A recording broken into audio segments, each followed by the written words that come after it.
Good morning friend, मैं सुप्रिया स्वागत करती हूँ आपका डिकोड एग्ज़ाम में।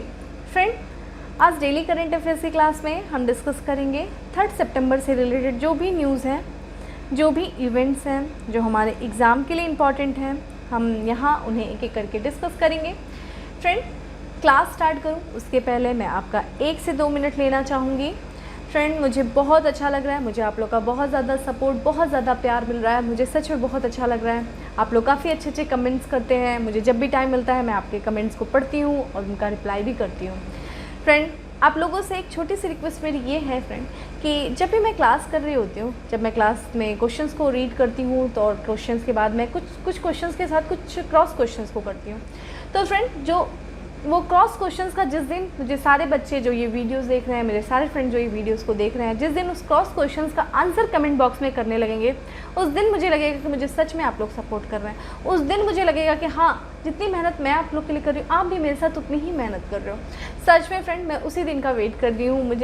मुझे वही चाहिए, एक्चुअली मुझे आपका वही सपोर्ट चाहिए। और फ्रेंड, मैं आपको श्योरिटी दे रही हूँ कि जिस दिन आप वो चीज़ करने लगोगे ना, उस दिन आपका टारगेट आपसे दूर नहीं है, आपके हाथ में होगा आपका सिलेक्शन। यही है आप लोग के लिए, यही है मेरी रिक्वेस्ट आप लोग से लिए, ठीक है। तो मैटर ये नहीं करता फ्रेंड कि हम किसी फेस टू फेस प्लेटफॉर्म पे ही मिले तभी हम जाकर के कंपटीशन में बैठ रहे हैं, ऐसा नहीं है। मैटर ये भी नहीं करता कि एग्जामिनेशन हॉल में ही बैठो तभी आप लोग के लिए कंपटीशन है। कंपटीशन आपका यहीं से शुरू हो गया। आपस में एक दूसरे से कंपटीशन करो, देखो कि कौन रिप्लाई कर रहा है। मैं भी आप लोग के रिप्लाई को देखूंगी, आपके आंसर को देखूंगी और मैं हर आपके आंसर का रिप्लाई करूंगी। आपको अच्छी तरह पता है वर्चुअली दुनिया है, हर कोई एक दूसरे से वर्चुअली कनेक्ट है।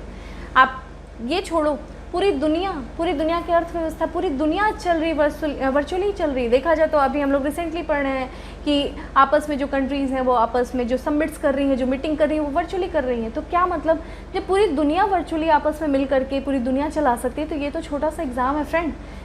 क्या हम छोटा सा एग्ज़ाम नहीं निकाल सकते? बिल्कुल निकाल सकते। यहीं से कंपटीशन आपस में जनरेट करेंगे, इसी प्लेटफॉर्म से आपस में एक दूसरे से क्वेश्चंस करेंगे, एक दूसरे का क्वेश्चंस का आंसर करेंगे और देखना कंपटीशन क्यों नहीं निकलेगा, क्यों नहीं एग्ज़ाम क्वालिफाई होगा, बिल्कुल होगा। तो प्लीज़ मेरा यही मैं चाहती हूँ कि आप लोग मुझसे यही प्रॉमिस करो कि हाँ, मैं जो क्रॉस क्वेश्चंस आप लोग से करूँगी, मुझे उसके आंसर आप कमेंट बॉक्स में देते चलोगे। फिर मुझे लगेगा कि हाँ, मुझे आपका सपोर्ट मिल रहा है, मुझे आपका सच में प्यार मिल रहा है, ठीक है। तो इतना ही था मेरे लिए आपसे रिक्वेस्ट, मेरी आपसे रिक्वेस्ट इतनी ही थी। चलिए क्लास स्टार्ट करते हैं, बहुत समय आपका मैंने ले लिया और देर नहीं करते हैं, क्लास स्टार्ट करते हैं। और फ्रेंड, क्लास स्टार्ट करूं उसके पहले एक चीज़ और आपसे बोलना चाहूँगी कि जो मैंने लास्ट क्लास में गलती से जो पहला प्रश्न था कि शैवालों की जो जल परी की प्रजाति मिली थी, उस पर मैंने गलती से जो ऑप्शन में लक्षद्वीप को मार्क कर दिया था। एक्चुअली उसका आंसर अंडमान एंड निकोबार है, तो आप लोग उसको करेक्ट कर लेना। पता नहीं किस मूड से मैंने उसको लक्षद्वीप कर दिया था, उसका आंसर अंडमान एंड निकोबार है। कुछ बच्चों ने उस पर ध्यान दिया था। ये भी चीज़ मैं देखती हूँ कि कौन ध्यान दे रहा है और कौन ध्यान नहीं दे रहा है। इससे आपकी जागरूकता, इससे आप कितने अवेयर हो ये पता चलता है, ठीक है। तो मुझे बहुत अच्छा लगा कि कुछ बच्चों ने उस पर ध्यान दिया, ठीक है। तो आप उसको करेक्ट कर लेना। चलिए क्लास स्टार्ट करते हैं और क्लास में आज पहले प्रश्न पे आते हैं कि दुनिया के सबसे ऊंची मोटर योग्य सड़क का उद्घाटन कहाँ किया गया है, ठीक है। सबसे ऊंची मोटर योग्य सड़क का उद्घाटन कहाँ किया गया है, देखते हैं। जम्मू कश्मीर, लद्दाख, सिक्किम, हिमाचल प्रदेश। तो फ्रेंड, हमारा आंसर हो जाएगा लद्दाख, ठीक है। लद्दाख में दुनिया की सबसे ऊंची मोटर योग्य सड़क का उद्घाटन किया गया है। इसके बारे में देख लेते हैं क्या है। दुनिया की सबसे ऊंची मोटर योग्य सड़क का उद्घाटन लद्दाख की राजधानी लेह में किया गया है, ठीक है। यह सड़क देखिए कनेक्ट किसको कर रही है, यह सड़क जो है लेह को पेंगोंग झील से जोड़ती है और इसी के साथ यह सड़क जो है लेह और पेंगोंग झील की जो दूरी को 41 किलोमीटर यानी कि 41 किलोमीटर कम कर देती है, ठीक है। किसको जोड़ रही है ये सड़क जो है, लेह को लद्दाख से, यानी कि जो लद्दाख ज़िले में है, दुनिया की अभी तक की सबसे ऊँची मोटर योग्य सड़क, ठीक है। लेह को पेंगोंग झील से जोड़ी, उनके बीच की दूरी को कितना कम कर रही है, 41 किलोमीटर। इसके बारे में और देख लेते हैं। यह सड़क जो है कितनी ऊंचाई पर है, यह सड़क 18,600 फीट की ऊंचाई पर है, जो कि केला दर्रे से गुजरने वाले सड़क का यह हिस्सा सबसे ऊंचा मोटर मार्ग है, ठीक है। दुनिया का सबसे ऊंचा मोटर मार्ग है। तो ये कितनी ऊंचाई पे है, 18,600 फीट की ऊंचाई पर है। केला दर्रे से गुजरने वाला सड़क का यह हिस्सा दुनिया का सबसे ऊंचा मोर्चा मार्ग है। फ्रेंड यहाँ से एक चीज़ ध्यान रखना, ये केला दर्रा जो है फ्रेंड ये लद्दाख में है, और एक फ्रेंड एक सेला दर्रा भी है। तो बहुत से लोग कंफ्यूज होते हैं। सेला दर्रा जो है फ्रेंड वो है आपका अरुणाचल प्रदेश के तवांग डिस्ट्रिक्ट में है, ठीक है। कहाँ पे है?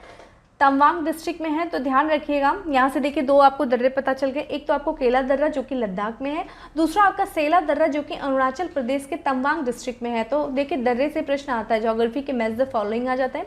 एक तरफ दर्रे दे देगा, दूसरी तरफ उससे संबंधित जो राज्य है और आपको मैच करना होगा, ठीक है। तो यहाँ पे ये कंफ्यूज मत होना। इसके पहले फ्रेंड इसके पहले जो अभी तक की जो सड़क थी, जो दुनिया की जो सबसे ऊँची जो सड़क थी वो थी फ्रेंड, वो भी लद्दाख में ही थी। और किस दर्रे में थी? तो वो खारदुंगला दर्रे में थी, ठीक है। खारदुंगला दर्रे में थी, और उसकी जो ऊंचाई थी फ्रेंड वो कितनी ऊंचाई पे था? वो 18,380 फुट की ऊंचाई पे थी, ठीक है। तो इसके पहले भी जो थी वो लद्दाख में थी। किस दर्रे में थी? खारदुंगला दर्रे में थी। कितनी ऊंचाई पे थी? 18,380 फुट की ऊंचाई पे थी। अब वर्तमान में कितनी हो गई है फ्रेंड? जो कि केला दर्रे से गुजरने वाली सड़क है, और ये कितनी ऊंचाई पर है? ये 18,600 फीट की ऊंचाई पे। तो आपको देखिए 3 दर्रों की मैंने यहाँ पे बात किया। एक आपका खारदुंगला दर्रा लद्दाख में, दूसरा आपका केला दर्रा लद्दाख में, तीसरा आपका सेला दर्रा जो कि कहाँ पे है? अरुणाचल प्रदेश के तवांग डिस्ट्रिक्ट में। ये चीज़ ध्यान रखिएगा। चलिए नेक्स्ट प्रश्न पे चलते हैं। नेक्स्ट है हमारा कि हाल ही में किस देश ने खाद्य आपातकाल फूड इमरजेंसी की घोषणा की है? किसने किया है? देखते हैं, बहुत इंपॉर्टेंट प्रश्न है ये। Nigeria, Myanmar, Sri Lanka, Maldives. तो फ्रेंड हमारा आंसर हो जाएगा श्रीलंका, ठीक है। श्रीलंका ने अपने यहाँ खाद्य आपातकाल फूड इमरजेंसी की घोषणा की है। इसके बारे में देख लेते हैं कि श्रीलंका ने 31 अगस्त 2021 को भोजन की कमी होने पर आपातकाल की स्थिति घोषित कर दिया है। श्रीलंका में निजी बैंकों के पास आयात के लिए विदेशी मुद्रा की कमी हो गई है। फ्रेंड ऐसा कहा जा रहा है कि जो वहाँ के श्रीलंका के जो राष्ट्रपति हैं, जिनका नाम है गोया, ठीक है, गोटाबाया, ठीक है, गोटाबाया राजपक्षे, ठीक है। ध्यान रखिएगा ना, जो राष्ट्रपति हैं उनका नाम क्या है? गोटाबाया राजपक्षे है। उन्होंने कहा है कि मतलब वहाँ पे श्रीलंका में चीनी, चावल और अन्य भी जितने भी आवश्यक पदार्थों की जो जमाखोरी हो रही है, और इस जमाखोरी के लिए इन्होंने आपातकाल के जो नियम कायदों को यहाँ पे लागू करने का आदेश दिया है, ठीक है। एक तरीके से वहाँ बहुत बड़े पैमाने पर श्रीलंका में जमाखोरी हुई है। और वहीं पे देखा जाए तो श्रीलंका का जो बैंक है, निजी बैंक हो गया चाहे सेंट्रल जो बैंक हो गया, यानी कि सेंट्रल बैंक ऑफ श्रीलंका, वहाँ पे उनके पास विदेशी मुद्रा की कमी हो गई। तो जब विदेशी मुद्रा फ्रेंड नहीं रहेगा तो आप इंपोर्ट नहीं कर पाओगे, यानी कि आप किसी वस्तु का आप आयात नहीं कर पाओगे, ठीक है। तो वहाँ पे इन्होंने, चूँकि विदेशी मुद्रा की कमी होने का कारण ये भी था फ्रेंड, अगर आप श्रीलंका की अर्थव्यवस्था देखो तो वहाँ पे जो है ना पर्यटन आधारित अर्थव्यवस्था है, बहुत बड़े पैमाने पे टूरिज्म सेक्टर है, जो कि कोविड की वजह से काफ़ी ज़्यादा प्रभावित हुआ है। और उसके वजह से क्या हुआ कि वहाँ उनकी विदेशी मुद्रा पे इसका प्रभाव पड़ा है। तो विदेशी मुद्रा की कमी हो गई वहाँ पे, जिसकी वजह से आप बाहर से सामान नहीं खरीद पा रहे। ऊपर से वहाँ के लोगों के द्वारा, वहाँ व्यापारियों के द्वारा, वहाँ कालाबाजारी के कारण, जमाखोरी के कारण वहाँ पे खाद्यों की कमी हो जाने के कारण वहाँ की सरकार ने, वहाँ के राष्ट्रपति ने, जिनका नाम गोटाबाया राजपक्षे है, उन्होंने वहाँ पे खाद्य आपातकाल की घोषणा कर दी। चलिए ये तो हमने श्रीलंका का देखा।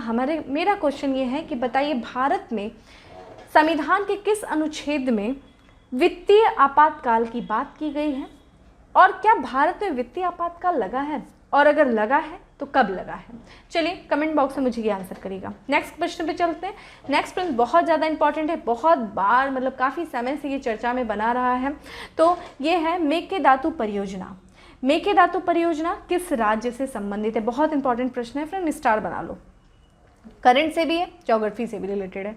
तो मेकेदातु परियोजना किस राज्य से संबंधित है? आइए देख लेते हैं। तमिलनाडु, केरल, आंध्र प्रदेश, कर्नाटक। तो फ्रेंड हमारा आंसर हो जाएगा कर्नाटक, ठीक है। मेकेदातु परियोजना का जो निर्माण जो करवाने का कार्य कर रहा है वो कर्नाटक कर रहा है।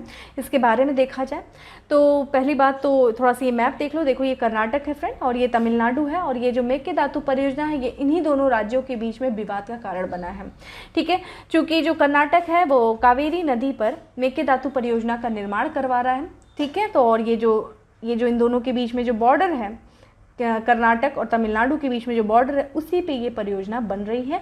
इसके बारे में थोड़ा देख लेते हैं क्या है कि मेकेदातु एक बहुउद्देशीय जल एवं विद्युत परियोजना है, यानी कि जलाशयों का निर्माण होगा इस परियोजना के अंतर्गत, साथ ही साथ विद्युत का भी उत्पादन किया जाएगा। इस परियोजना का निर्माण जो है वो कर्नाटक के रामनगरम जिले के कनकपुरा के पास किया जा रहा है। ठीक है, इस परियोजना का उद्देश्य क्या है? बेंगलुरु शहर और इसके निकटवर्ती क्षेत्रों के लिए पीने के प्रयोजन हेतु पानी का भंडारण और आपूर्ति करना, और साथ ही साथ इस परियोजना के माध्यम से लगभग 400 मेगावाट बिजली उत्पन्न करने का भी प्रस्ताव किया गया है। ठीक है, एक तरफ तो पीने के पानी का भंडारण करना, साथ ही साथ यहाँ पे 400 मेगावाट बिजली उत्पन्न करने का प्रस्ताव इस परियोजना के अंतर्गत किया गया है, जो कि कर्नाटक में बनाया जा रहा है। कर्नाटक में कहाँ? रामनगरम पूरम जिले में बनाया जा रहा है। ठीक है, कनकपुर के पास में। यह परियोजना जो है कर्नाटक और तमिलनाडु के बीच विवाद का एक प्रमुख कारण है, क्योंकि इसे कावेरी नदी पर बनाया जा रहा है और जो दोनों राज्यों के लिए पानी के सबसे महत्वपूर्ण स्रोतों में से एक है। ठीक है, तो फ्रेंड देखें ये कावेरी नदी, कावेरी नदी का उद्गम स्थल कहाँ से है? ब्रह्मगिरी पर्वत। ध्यान रखिएगा, पश्चिमी घाट के ब्रह्मगिरी पर्वत से कावेरी नदी निकलती है, और इसी कावेरी नदी, जो कि आप देखिए कावेरी नदी यहाँ से निकल रही है, तमिलनाडु में जा रही है। और फ्रेंड कावेरी नदी का जो बेसिन है ना, कावेरी नदी का बेसिन 3 राज्यों और एक केंद्र शासित प्रदेश में। ठीक है, 3 राज्यों प्लस एक केंद्र शासित। 3 राज्य कौन से हैं? एक आपका कर्नाटक और तमिलनाडु, दूसरा देख रहे हो, तीसरा केरल हो गया, और चौथा आपका पुडुचेरी जो कि केंद्र शासित प्रदेश है। तो कर्नाटक जो है, क्योंकि कर्नाटक में यहाँ पे इस मेकेदातु परियोजना का निर्माण किया जा रहा है, तो जो तमिलनाडु को आपत्ति कह रहा है, तमिलनाडु इस पे आपत्ति जता रहा है। तमिलनाडु कह रहा है कि पहली बात तो इस परियोजना को निर्माण करने से पहले कर्नाटक ने तमिलनाडु से अनुमति नहीं ली। दूसरा, जब ये परियोजना जो है, जो ये बनाई जा रही है कावेरी नदी पे, इससे जो है कावेरी नदी के जो जल प्रवाह जो है वो प्रभावित होगा। ऐसा कौन कह रहा है? तमिलनाडु कह रहा है। ठीक है, लेकिन कर्नाटक बार बार कह रहा है कि ऐसा कुछ नहीं होगा, किसी का कोई नुकसान नहीं होगा, इस तरह की कोई हानि नहीं होगी। तो इस वजह से इन दोनों के बीच में जो है ये परियोजना, मेकेदातु परियोजना, लगातार विवाद का कारण बना हुआ है। ठीक है, क्योंकि कावेरी नदी पे बनाया जा रहा है। कावेरी नदी जिसका उद्गम पश्चिमी घाट के ब्रह्मगिरी पर्वत से है। इसके बारे में आपको पता होना चाहिए कि इसकी सहायक नदियाँ कौन सी, जैसे कि हेमावती है, आपका लक्ष्मी तीर्थ है, कामबिनी, अमरावती, नोयल, भिवानी, ये सब इसकी क्या है? सहायक नदियाँ। आपको ये सब पता होना चाहिए। ठीक है, और कावेरी जो है, जिसको हम दक्षिण भारत की गंगा भी कहते हैं। ठीक है, तो ध्यान रखिएगा, ये हमने देखा। चलिए आगे बढ़ते हैं। आगे भी बहुत इंपॉर्टेंट प्रश्न है, ये भी आपका ज्योग्राफी से रिलेटेड हो जाएगा। तो अगलेगा द्वीप किस देश में स्थित है? ठीक है, या किस देश से संबंधित है अगलेगा द्वीप? तो देखते हैं किससे। मॉरिशस, जापान, इंडोनेशिया या फिर मालदीव। तो फ्रेंड हमारा आंसर हो जाएगा मॉरिशस। ठीक है, ए हमारा आंसर हो जाएगा। अगलेगा जो द्वीप है वो मॉरिशस से संबंधित है। इसके बारे में देख लो। देखिए लोकेशन देख लो। देखो फ्रेंड, ये इंडियन ओशन में है जो आपका अगलेगा आइलैंड है, और ये इधर पे है, देखिए यहाँ पे मॉरिशस है। ठीक है, मॉरिशस की किस तरफ है? तो मॉरिशस के उत्तर की तरफ है। ये चीज़ ध्यान रखेगा। ठीक है, ये चीज़ ध्यान रखेगा, मॉरिशस के उत्तर की तरफ है अगलेगा द्वीप, जो कि किससे संबंधित है? आपका मॉरिशस से संबंधित है। और यहाँ पे लोकेशन बिल्कुल ध्यान रखना। ठीक है, इसके बारे में थोड़ा देखते हैं क्या है कि अगलेगा जो द्वीप है वो मॉरिशस में स्थित एक द्वीप है, और ये द्वीप समूह के मुख्य द्वीप से, ठीक है, द्वीप समूह के मुख्य द्वीप से लगभग 1000 किलोमीटर के ऊपर में स्थित है। ठीक है, इसके बारे में मैंने बताया कि अगलेगा द्वीप है। कारण क्या है चर्चा में? कारण क्या है? कारण में ये है जो चर्चा में इसलिए कि देखिए कुछ रिपोर्ट्स आई थी, तो कुछ रिपोर्ट्स के अनुसार माना ये जा रहा है कि जो मॉरिशस से भारत को इस द्वीप को दे दिया है अपना सैन्य अड्डा बनाने के लिए। यानी कि जो मॉरिशस की सरकार ने भारत सरकार को अनुमति दिया है कि वो मॉरिशस के अगलेगा आइलैंड पे अपना सैन्य अड्डा बनाएंगे, लेकिन मॉरिशस की सरकार ने स्पष्ट किया कि उसने इस तरह का कोई भी समझौता भारत के साथ नहीं किया है, इसीलिए ये जो अगलेगा आइलैंड है वो चर्चा में है। ठीक है, कुछ रिपोर्ट के अनुसार ऐसा है कि कुछ रिपोर्ट ऐसी आई थी। ठीक है, ये इसलिए चर्चा में बना है। देखिए फ्रेंड, यहाँ पे चागोस आइलैंड है, अभी हमने लास्ट टाइम पढ़ा था चागोस आइलैंड, ये भी मॉरिशस से है, मॉरिशस से संबंधित है। चागोस आइलैंड जो है वो देखा जाए तो किससे, चागोस आइलैंड को लेकर के मॉरिशस और ब्रिटेन के बीच में आपस में संघर्ष चल रहा है। क्योंकि जब ब्रिटेन का ही उपनिवेश मॉरिशस था और जब ब्रिटेन ने मॉरिशस को स्वतंत्र किया तो लेकिन उसके चागोस आइलैंड को अपने नियंत्रण में ही रखा, जिसको लेकर के इन दोनों के बीच में विवाद चल रहा है। और फ्रेंड इसी चागोस आइलैंड में देखा जाए तो अमेरिका का एक एयर बेस भी है जिसका नाम था क्या, डियागो गार्सिया। ठीक है, डियागो गार्सिया भी इसी में स्थित है, ये चीज़ मैंने बताया था यहाँ पे। ठीक है, डियागो गार्सिया एयर बेस है किसका, अमेरिका का। किस पे है, चागोस द्वीप पे है। चागोस द्वीप किसके नियंत्रण में है, ब्रिटेन के नियंत्रण में है, जो कि विवाद का कारण बना है ब्रिटेन और मॉरिशस के बीच में। ठीक है, ये चीज़ ध्यान रखिएगा, ये लोकेशन ध्यान रखिएगा। उत्तर में है, दक्षिण में है, पूरब में है, पश्चिम में, ऐसे प्रश्न आते हैं। ठीक है, जो स्टैंडर्ड प्रश्न ऐसे ही बनते हैं। ठीक है, चलिए आगे चलते हैं, नेक्स्ट प्रश्न पे चलते हैं। नेक्स्ट है हमारा कि केंद्रीय मंत्रिमंडल द्वारा स्कूली शिक्षा के लिए समग्र शिक्षा योजना को अगले कितने वर्षों के लिए जारी रखने की मंजूरी प्रदान किया है। ठीक है, समग्र शिक्षा योजना देखा जाए तो समग्र शिक्षा योजना का 2 पॉइंट भी चल रहा है, सेकेंड वर्जन भी स्टार्ट हो गया है। तो ये कब तक जारी रखने की जो है, अगले कितने वर्षों तक जारी रखने की मंजूरी प्रदान किया गया है, किसके द्वारा किया गया है, ये देख लेते हैं। तो 2024, 2026, 2023, 2024। तो फ्रेंड चलिए हमारा आंसर क्या होगा फ्रेंड, हमारा आंसर है 2026। ठीक है, 2026 31 मार्च 2026 ठीक है तक इसको जारी रखने की अनुमति दी गई। इसके बारे में देख लेते हैं कि केंद्रीय मंत्रिमंडल की समिति ने वित्तीय वर्ष 2025 से 2026, ध्यान रखिएगा वित्तीय वर्ष खत्म कब होता है, 2025 से 26 का वित्तीय वर्ष खत्म होगा, 31 मार्च 2026 को खत्म होगा। तो तब तक 2025 से लेकर के 2026 तक के लिए स्कूली शिक्षा कार्यक्रम समग्र शिक्षा योजना 2.0 यानी कि सेकेंड वर्जन को मंजूरी प्रदान की है, अर्थात अगले 5 वर्षों के लिए 31 मार्च 2026 तक जारी रखने की मंजूरी प्रदान किया गया है। ठीक है, तो अगले कितने वर्षों तक, 5 वर्षों तक जारी रहेगा। कब तक, 31 मार्च 2026 तक समग्र शिक्षा अभियान जो है, समग्र शिक्षा योजना जो है वो लागू रहेगी। ठीक है, स्कूली जो शिक्षा कार्यक्रम है ये।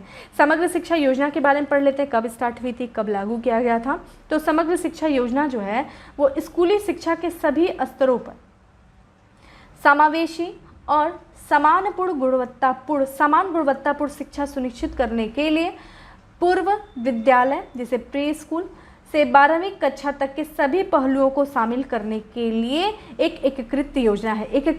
ठीक है, जिसमें हम लिखेंगे प्री स्कूल से लेकर के 12वीं कक्षा तक। इसके बारे में और देख लेते हैं। यह योजना की शुरुआत किया गया था 2018 को किया गया था। किस मंत्रालय के द्वारा किया गया था, शिक्षा मंत्रालय के द्वारा, यानी कि समग्र शिक्षा जो अभियान है वो 2018 में किया गया था, शिक्षा मंत्रालय के द्वारा किया गया था। और यह एक केंद्र प्रायोजित योजना के रूप में लागू है, जिसमें देखा जाए केंद्र और अधिकांश राज्यों के बीच जो वित्त पोषण का विभाजन है वो 60 से 40 के अनुपात में है। केंद्र प्रायोजित योजना क्या होती है फ्रेंड, देखिए योजनाएं 2 तरह की होती है। ठीक है, योजना जो होती हैं वो 2 तरह की होती हैं, एक केंद्रीय योजना होती है, दूसरी केंद्र प्रायोजित योजना होती है। केंद्रीय योजना होती है जिसमें किसी भी योजना का जो पूरा खर्च है वो केंद्र के द्वारा वहन किया जाता है, और दूसरी है केंद्र प्रायोजित योजना। ठीक है, केंद्र प्रायोजित ये योजना वो योजना होती है जिसके खर्चे का जो वहन है वो राज्य और केंद्र यानी केंद्र और राज्य दोनों संयुक्त रूप से वहन करते हैं उस योजना के खर्च को। ठीक है, तो यही है, चूँकि ये बहुत इंपॉर्टेंट है, ये आपके स्टेटमेंट बन जाते हैं। ध्यान रखिएगा, कोई योजना केंद्रीय योजना है कि कोई योजना प्रायोजित योजना है, स्टेटमेंट आते हैं, पीसीएस में स्टेटमेंट आते हैं, ध्यान रखना। तो आपका जो समग्र शिक्षा योजना है वो केंद्र प्रायोजित योजना है, जिसमें 60 और 40 का रेशियो, यानी कि 60 जो है वो केंद्र वहन करेगा, 40 जो है वो राज्य वहन करेंगे। ठीक है, यह योजना जो है सर्व शिक्षा अभियान, राष्ट्रीय माध्यमिक शिक्षा अभियान और शिक्षक शिक्षा, ठीक है, इन तीनों योजनाओं को समाहित करता है। मोस्ट इंपॉर्टेंट, समग्र शिक्षा अभियान 3 योजनाओं को मिला करके बनाया गया है, एक एकीकृत योजना बनाया गया है। ये 3 योजना कौन सी हैं? एक आपका सर्व शिक्षा अभियान है, दूसरा आपका राष्ट्रीय माध्यमिक शिक्षा अभियान है, तीसरा आपका शिक्षक शिक्षा अभियान है।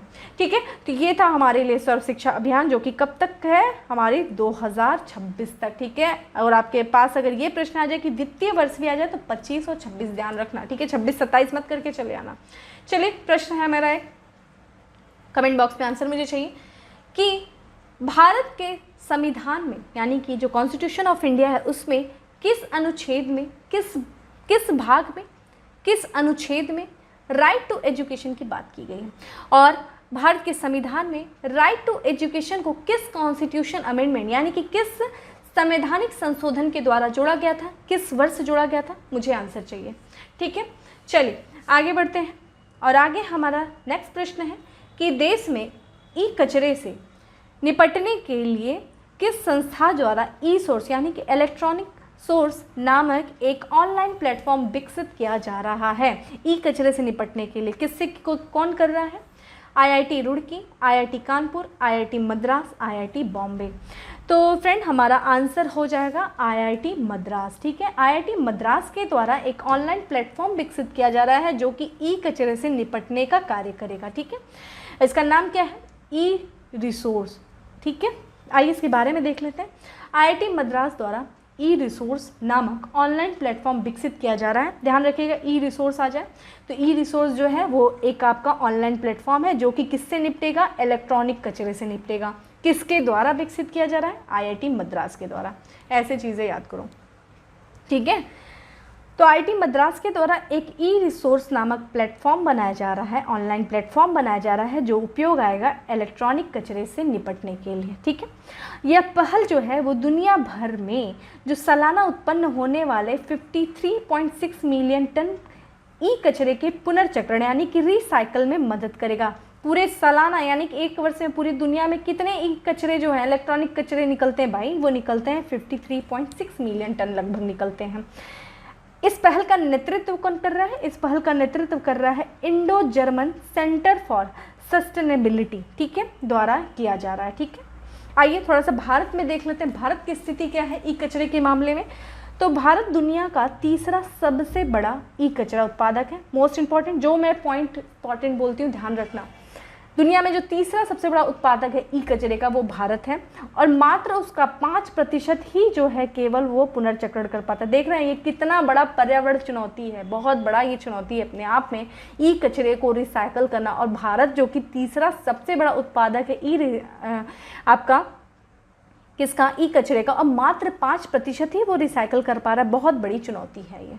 ठीक है, और बात करें एक आपके लिए जो इम्पॉर्टेंट है वो ये है कि आंध्र प्रदेश सरकार ने 5 जून 2020 को भारत का पहला ऑनलाइन कचरा एक्सचेंज प्लेटफॉर्म शुरू किया। ठीक है, 5 जून यानी कि इन्वायरमेंट डे के दिन आंध्र प्रदेश की सरकार के द्वारा भारत का पहला ऑनलाइन कचरा एक्सचेंज प्लेटफॉर्म शुरू किया गया।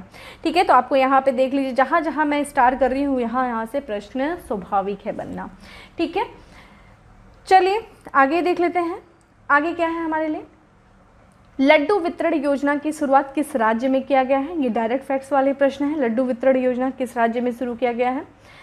महाराष्ट्र में, उत्तर प्रदेश में, गुजरात में, राजस्थान में या फिर गुजरात में? तो फ्रेंड हमारा आंसर हो जाएगा गुजरात। ठीक है, गुजरात में लड्डू वितरण योजना की शुरुआत की गई है। क्यों किया गया भाई? गृह मंत्री अमित शाह ने अपने संसदीय क्षेत्र गांधीनगर में गर्भवती महिलाओं के लिए लड्डू वितरण योजना की शुरुआत किया। तो पहली बात तो समझ लीजिए, आपके जो गृह मंत्री उनका संसदीय क्षेत्र क्या है? गांधीनगर। ठीक है, गुजरात के गांधीनगर में है।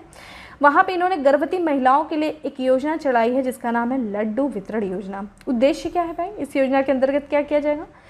इस योजना के अंतर्गत देखा जाए तो गांधीनगर में लगभग 7,000 गर्भवती महिलाओं को उनके बच्चे के जन्म तक गैर सरकारी संगठन यानी कि NGOs के द्वारा हर महीने 15 पौष्टिक लड्डू जो है वो मुफ्त में उपलब्ध कराए जाएंगे। ये एक तरीके से एनजीओज़ जो हैं उनके पे एक जिम्मेदारी दी गई है कि वो हर महीने क्या करेंगे कि जो 15 पौष्टिक लड्डू देंगे। किन्हें देंगे? जो गर्भवती महिलाएं होंगी उनके बच्चे के जन्म तक। ठीक है, तो यही क्या है आपका लड्डू वितरण योजना, जो कि गुजरात के गांधीनगर से शुरू किया गया है।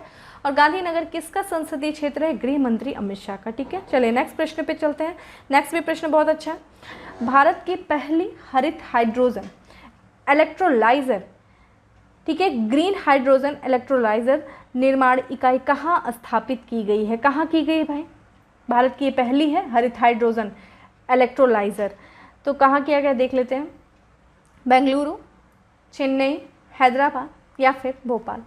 तो फ्रेंड हमारा आंसर हो जाएगा जो भारत की पहली हरित हाइड्रोजन इलेक्ट्रोलाइजर जो स्थापित निर्माण इकाई स्थापित की जा रही है वो कर्नाटक के बेंगलुरु में की जा रही है। ठीक है, बेंगलुरु में की जा रही है। इसके बारे में देख लेते हैं क्या है। अमेरिका स्थित अक्षय ऊर्जा कंपनी ओहमियम इंटरनेशनल ने बेंगलुरु में भारत की पहली हरित हाइड्रोजन इलेक्ट्रोलाइजर निर्माण इकाई की स्थापना किया है। किसने किया है? किस कंपनी के द्वारा किया जा रहा है? ओहमियम इंटरनेशनल के द्वारा किया जा रहा है। कहाँ की है ये? अमेरिका की है ये। कहाँ कर रही है? भारत की पहली हरित हाइड्रोजन इलेक्ट्रोलाइजर निर्माण इकाई की स्थापना कहाँ कर रही है? बेंगलुरु में कर रही है, जो कि कर्नाटक में। ठीक है, इस वर्ष इसकी जो प्रति वर्ष जो क्षमता होगी, निर्माण क्षमता होगी, वो लगभग 0.5 गीगावाट होगी। और लगभग भारत लगभग जो है 5 मीट्रिक टन का ब्लू हाइड्रोजन उत्पादन करता है। ठीक है, blue hydrogen, green hydrogen. Green hydrogen गैर जीवाश्म स्रोतों से बनता है, जबकि ब्लू हाइड्रोजन जीवाश्म स्रोतों से बनता है। चलिए प्रश्न है मेरा, मुझे कमेंट बॉक्स में आंसर चाहिए कि टाइप्स ऑफ हाइड्रोजन कितने होते हैं। ठीक है, मुझे हाइड्रोजन की टाइप्स बताइए। चलिए मैं आपको यही थोड़ा सा हिंट कर देती हूँ। देखा जाए तो ग्रीन हाइड्रोजन, ब्लू हाइड्रोजन तो देख ही नहीं, तीसरा आपका ग्रे हाइड्रोजन। और ग्रे हाइड्रोजन देखा जाए फ्रेंड तो भारत में सबसे अधिक जो उत्पादन होता है वो ग्रे हाइड्रोजन का होता है, जो कि देखा जाए जो कि क्या है, इससे क्या किससे होता है? ये हाइड्रोकार्बन से उत्पन्न किया जाता है, जो कि हाइड्रोकार्बन क्या, ये जो जीवाश्म ईंधन जो प्राकृतिक चीज़ें होती हैं, जो वस्तु, उसी से गैर आपका हाइड्रोकार्बन होता है। मेरा प्रश्न ये है कि मुझे पहले बताइए कि जो टाइप्स ऑफ हाइड्रोजन कितने होते हैं और ये हाइड्रोजन कहाँ से प्राप्त होते हैं, और ये जो हाइड्रोजन है, जो आप टाइप्स ऑफ हाइड्रोजन बताएंगे, उनके बाई प्रोडक्ट यानी कि उपउत्पाद क्या होता है, बाई प्रोडक्ट क्या निकलता है, ये आप मुझे बताएंगे। ठीक है, कमेंट बॉक्स में आंसर करेंगे। चलिए आगे चलते हैं। आगे हमारा नेक्स्ट क्वेश्चन है कि हाल ही में किस पोर्ट ट्रस्ट को राजभाषा कीर्ति पुरस्कार से सम्मानित किया गया है? ठीक है, राजभाषा कीर्ति पुरस्कार से किस पोर्ट को, किस बंदरगाह को सम्मानित किया गया है? देखते हैं क्या है। चेन्नई पोर्ट ट्रस्ट को, पारादीप पोर्ट ट्रस्ट को, दीनदयाल पोर्ट ट्रस्ट को, जवाहरलाल नेहरू पोर्ट ट्रस्ट को। ठीक है, तो फ्रेंड हमारा आंसर हो जाएगा दीनदयाल पोर्ट ट्रस्ट को, जो कि गुजरात में है। गुजरात में कहाँ है? कच्छ की खाड़ी में स्थित है और इसे राजभाषा कीर्ति पुरस्कार से सम्मानित किया गया है। इसके बारे में देखते हैं कि गृह मंत्रालय के राज्य भाषा विभाग, ठीक है, यहाँ से देखो दो चीज़ मिल गया। राज्य भाषा विभाग किस मंत्रालय के अंतर्गत आता है? गृह मंत्रालय के अंतर्गत। तो गृह मंत्रालय के राज्य भाषा विभाग द्वारा दीनदयाल पोर्ट को राज्य भाषा कीर्ति पुरस्कार से सम्मानित किया गया है। ठीक है, गुजरात स्थित यह पोर्ट लगातार दूसरी बार वर्ष 2021-22 के लिए इस सर्वोच्च सम्मान के लिए सम्मानित किया गया है। इंपॉर्टेंट है। दीनदयाल पोर्ट की बात करें फ्रेंड, जो गुजरात में जो कांडला पोर्ट था ना, जो कांडला बंदरगाह था, उसी का जो नाम बदल करके दीनदयाल पोर्ट रखा गया। आप एक होमवर्क करना, आज अभी मैप खोलना क्लास के बाद और देखना भारत के जो पश्चिमी तट पे कौन कौन से बंदरगाह हैं और पूर्वी तट पे कौन कौन से बंदरगाह हैं, और ये देखना कि भारत का सबसे बड़ा बंदरगाह कौन सा है, भारत का सबसे बड़ा प्राकृतिक बंदरगाह कौन सा है, भारत का सबसे बड़ा कृत्रिम बंदरगाह कौन सा है। ये सारी चीज़ आपको पता होनी चाहिए और ये चीज़ अभी आप क्लास के बाद मैप कर लोगे। ठीक है, तो बंदरगाह के बारे में आप देख लेना, पश्चिमी तट पे जो बंदरगाह स्थित है, पूर्वी तट पे बंदरगाह स्थित जो है, और उससे जो इम्पोर्टेंट जो भी कुछ इंपॉर्टेंट इन्फॉर्मेशन है वो आप कर लेना। ठीक है, ये चीज़ इंपॉर्टेंट है। चलिए लास्ट क्वेश्चन पे चलते हैं। लास्ट क्वेश्चन बहुत अच्छा क्वेश्चन है, पर बहुत ही ज़्यादा अच्छा है। तो ये चर्चा में रहा, सुखेत मॉडल किससे संबंधित है? सुखेत मॉडल किससे संबंधित है? वृक्षारोपण हेतु, कोरोना महामारी पर नियंत्रण हेतु, प्रदूषण पर नियंत्रण हेतु, ई कचरा के प्रबंधन हेतु। तो फ्रेंड हमारा आंसर हो जाएगा जो सुखेत मॉडल है, जो अभी चर्चा में था, वो है आपका प्रदूषण पर नियंत्रण हेतु। ठीक है, प्रदूषण पर नियंत्रण हेतु इसके बारे में देख लेते हैं। हाल ही में प्रधानमंत्री नरेंद्र मोदी जी द्वारा मन की बात कार्यक्रम में गांव में प्रदूषण पर नियंत्रण स्थापित करने के लिए डॉक्टर राजेंद्र प्रसाद कृषि विश्वविद्यालय मधुबनी द्वारा अपनाए गए सुखेत मॉडल की प्रशंसा की गई। ठीक है, तो अभी जो हाल ही में जो मन की बात कार्यक्रम हुआ था, मन की बात कार्यक्रम को प्रधानमंत्री संबोधित किए और उस संबोधन में उन्होंने जो बिहार स्थित मधुबनी में, जो बिहार के मधुबनी में जो डॉक्टर राजेंद्र प्रसाद, बिहार ध्यान रखिएगा, ठीक है, डॉक्टर राजेंद्र प्रसाद कृषि विश्वविद्यालय है, उस कृषि विश्वविद्यालय के द्वारा एक मॉडल अपनाया गया है जिसका नाम है सुखेत मॉडल, जो कि गांव में प्रदूषण नियंत्रण करने में बहुत बड़ी भूमिका निभा रहा है। ठीक है, इसके तहत क्या जो किया जा रहा है फ्रेंड, ये जो सुखेत मॉडल का एक्चुअली उद्देश्य क्या है कि ये गांव में प्रदूषण को कम करना। ठीक है, इस सुखेत मॉडल का उद्देश्य है गांव में प्रदूषण को कम करना। इस मॉडल के तहत क्या किया जाएगा कि जो गांव के जो किसान से गोबर और खेतों और घरों से जो भी निकलने वाला जो अपशिष्ट है, जो कचरा है, उसको इकट्ठा किया जाएगा और फिर क्या किया जाएगा कि उस कचरे को एक तरीके से उस कचरे को कंपोस्ट, वर्मी कंपोस्ट कर जो भी पैसा मिलेगा उससे उस किसानों को, वहाँ के लोगों को जो एलपीजी सिलेंडर जो है वो सहायता स्वरूप दिया जाएगा। तो ठीक है, इस परियोजना के तहत देखा जाए तो घरों में कूड़ा करकट जो अपशिष्ट है और गोबर को एकत्रित कर उसे वर्मी कंपोस्ट में परिवर्तित किया जाएगा और फिर जो वर्मी कंपोस्ट से जो बिक्री होगी और उस बिक्री से जो होने वाला लाभ, जो आर्थिक होगा, जो लाभ उनको प्राप्त होगा उस बिक्री से, उस लाभ से क्या करेंगे कि उन किसानों को एलपीजी सिलेंडर उपलब्ध कराएंगे। ठीक है, क्या करेंगे तो वर्मी कंपोस्ट की बिक्री से होने वाले आय से किसानों को एलपीजी सिलेंडर जो रसोई गैस है वो उपलब्ध कराया जाएगा। तो देखा जाए फ्रेंड, इस मॉडल के क्या क्या लाभ होंगे। एक तरफ तो देख रहे हैं गाँव जो है वो प्रदूषण से मुक्ति पा लेगा, दूसरी तरफ देखें तो गांव की जो गंदगी साफ हो जाएगी। तो इससे भारत सरकार के किस अभियान को मजबूती मिलेगी? कौन सा अभियान? स्वच्छ भारत अभियान। तो जब गांव फ्रेंड स्वच्छ होना शुरू करेगा तो भारत सरकार के द्वारा अभियान जो चला जा रहा है स्वच्छ भारत अभियान, वो उसका सपना पूरा होगा। इसी के साथ साथ देखेंगे तो गांव वालों को जो रसोई गैस सिलेंडर मिलेगा उनके स्वास्थ्य पर अच्छा प्रभाव पड़ेगा और साथ ही साथ देखा जाए तो गाँव के जो किसानों को जैविक खाद्य भी मिलेगा। ठीक है, जैविक खाद्य मिलेगा। तो इससे क्या होगा, चूँकि वर्मी कंपोस्ट होगा उसको जैविक खाद में परिवर्तित करेंगे तो उससे क्या होगा कि ऑर्गेनिक कृषि को बढ़ावा मिलेगा। ठीक है, ऑर्गेनिक कृषि को भी बढ़ावा मिलेगा। तो ये इसके इतने सारे फायदे हैं। ठीक है, तो ये आपको सुखेत मॉडल आपके लिए इम्पॉर्टेंट हो जाता है। ठीक है, चलिए इस तरीके से था हमारा आज का जितना भी प्रश्न थे मैंने किए और मैंने जितने भी आपसे क्रॉस क्वेश्चंस किए, मुझे पूरी उम्मीद है आप लोग मुझे आंसर करोगे। चलिए फैक्ट्स ऑफ द डे पे आते हैं। फैक्ट्स ऑफ द डे पे देखें तो आडिडास ने अपने स्टे इन प्ले अभियान में शामिल किया मीराबाई चानू को शामिल किया। ठीक है, मीराबाई चानू को आडिडास ने स्टे इन प्ले अभियान में शामिल किया। एक पुस्तक है जिसका नाम है लिंक्डइन ब्लैक बुक, उसकी लेखिका कौन है? श्रुति कौशिक है। और नेक्स्ट है हमारा वाई ब्रेकअप ऐप लॉन्च किया गया। किस मंत्रालय के द्वारा वाई ब्रेकअप ऐप लॉन्च किया गया है? वो किया गया है आयुष मंत्रालय के द्वारा। ठीक है, आयुष मंत्रालय के द्वारा किया गया। तमिलनाडु के राज्यपाल बनवारी लाल पुरोहित को अतिरिक्त प्रभार सौंपा गया। कहाँ का? पंजाब के नए राज्यपाल, यानी कि तमिलनाडु के जो राज्यपाल है उनको पंजाब का भी अतिरिक्त प्रभार सौंपा गया है और इनका नाम क्या है? बनवारी लाल पुरोहित नाम है। ठीक है, देश के नए उप चुनाव आयुक्त किसको बनाया गया है? किसे नियुक्त किया गया है? श्रीकांत टी को किया गया है।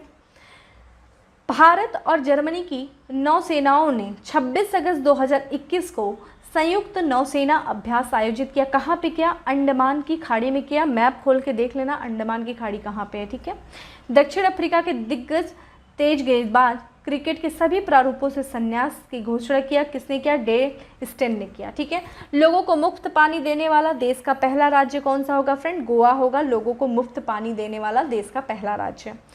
बच्चों में बढ़ रही ऑनलाइन गेम की लत को दूर करने के लिए हफ्ते में केवल 3 घंटे गेम खेलने वाले नियम को लागू करने वाला देश का पहला कौन सा देश पहला है दुनिया का? ये है चीन। ठीक है, भारत में भी ये नियम लाना चाहिए। देखा जाए तो आजकल बच्चे बिना गेम खेले, बिना मोबाइल लिए तो खाना तक नहीं खाते हैं। बहुत बड़ी अपने आप में ये समस्या बन चुकी है।